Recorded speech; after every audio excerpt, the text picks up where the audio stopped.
This is a major update when it comes to the U.S. immigration policy. Robert, I know you're looking at this just for the first time like I am, but this is something that's going to be making headlines, I mean, pretty much for the entire rest of the day. So it looks like the U.S. has frozen all visa processing for, this is a lot of countries, 75 countries: Somalia, Russia, Iran, Afghanistan, Brazil, Nigeria, Thailand, among the nations affected by an indefinite pause starting on January 21st. I mean, what else are you reading in here? Yeah, so a week from today, of course, one of the nations on that list, and again, 30 seconds ago I was handed this, but one of the nations on that list is Somalia. Somalia has been in the news because Yeah. of the number of people of Somali descent in Minnesota Right. who have been convicted of fraud in Yes, the last several in months. Minnesota, you had the whole scandal that happened with the possibility that some of these daycare centers were misusing these federal funds. Some people say it led to the decision by Tim Walz to pull out of the governor's race. Yeah, he had to focus on rooting that out. Somalia was in the crosshairs for sure. We could look at the White House again because this is sort of where this is all coming down.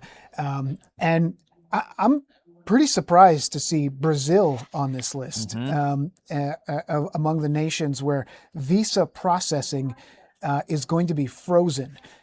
Brazil, Nigeria, Thailand, Russia is a little bit of a surprise as well. Certainly the U.S. and Russia have had its share of differences, but to sort of move it to this level is very significant. So reading a little bit more from a State Department spokesman, he says that immigration from these 75 countries will be paused while the department reassesses immigration processing procedures to prevent the entry of foreign nationals who would take welfare and public benefits. So I'm not exactly sure why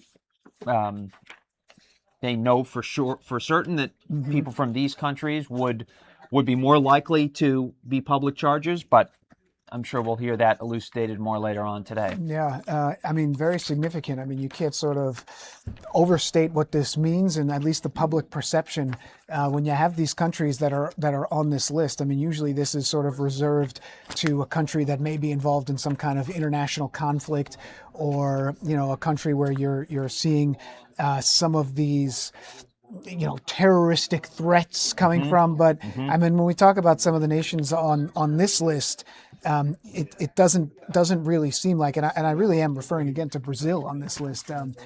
Pretty shocking to see. You got the World Cup that's coming up this summer. Right. A lot of these countries have teams that are in the World Cup.